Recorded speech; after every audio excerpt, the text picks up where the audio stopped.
Вось таким быў Саша Краўчук яшчэ 2,5 гады таму. Сапраўдны здаравяка па 90 кілаграм вагой, з неабмежаванымі фізічнымі магчымасцямі і вялікімі планамі на жыццё. Але і планы і жыццё змяніліся пасля 19 мая 2017 года, калі 27-гадовы іванавец атрымаў цяжкую траўму пазваночніка ў час купання ў возеры. Той злапомны дзень Сашына маці Вера Анатольевна не забудзе ніколі. Он лежал, говорит: сынок, что ты с собой сделала? Мама говорит: ничего, я, говорит, не сделала, все хорошо, говорит, все хорошо будет.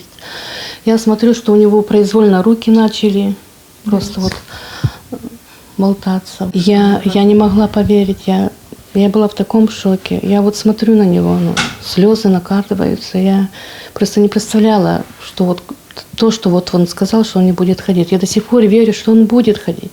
Он будет ходить, он старается, он молодец. У пінскім шпіталі Саша Краўчук правёў месяц. Замест раздробленага шыйнага пазванка яму паставілі тытанавую пласціну. Яшчэ месяц заняў працэс аднаўлення ў рэспубліканскім клінічным шпіталі медыцынскай рэабілітацыі. Там 27-гадовы мужчына нанава вучыўся не проста рухацца, а адчуваць сваё цела. Я даже не мог руку поднять. Вот так вот. У меня не работали абсолютно мышцы ниже моей травмы. Ни грудь, ни спины, ни лопатки, ничего. Я не мог ни сам пересаживаться, ни бриться, ни кушать. Меня кормили, брили. Все делали за меня. Спустя, наверное, год я уже более-менее окреп и стал уже что-то делать сам. Нягледзячы на штодзённыя самастойныя 5-гадзінныя трэніроўкі і рэгулярную рэабілітацыю са спецыялістамі, аб поўным аднаўленні руху пакуль не можа быць і гаворкі. Сітуацыя ускладняецца няправільным палажэннем пастаўленай металічнай канструкцыі. Па меркаванні шэрага ўрачоў, вярнуць страчаную рухомасць дапаможа паўторная аперацыя на пазваночніку. У замежных шпіталях яна каштуе дзесяткі тысяч еўра. Сума непад'ёмная для Сашынай сям'і. За адносна нізкі кошт $38 000 аперацыю з наступнай рэабілітацыяй згадзіліся правесці медыкі амерыканска-кітайскай клінікі ў Пекіне. Там зробяць рэканструкцыю пазваночнага слупа і ін'екцыю стволовых клетак. Боюсь очень сильно, если честно. Операция очень такая серьезная.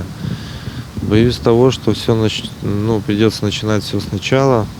Нягледзячы на ўласны страх і вялікую рызыку, Александр гатовы змагацца за новую якасць свайго жыцця. І для гэтага ёсць наймацнейшая матывацыя. У яго падрастае 2 сыноў. Наш герой прызнаецца, адваротнай дарогі няма. Неабходна апраўдаць дабрыню ўсіх тых, хто дапамог і працягвае дапамагаць.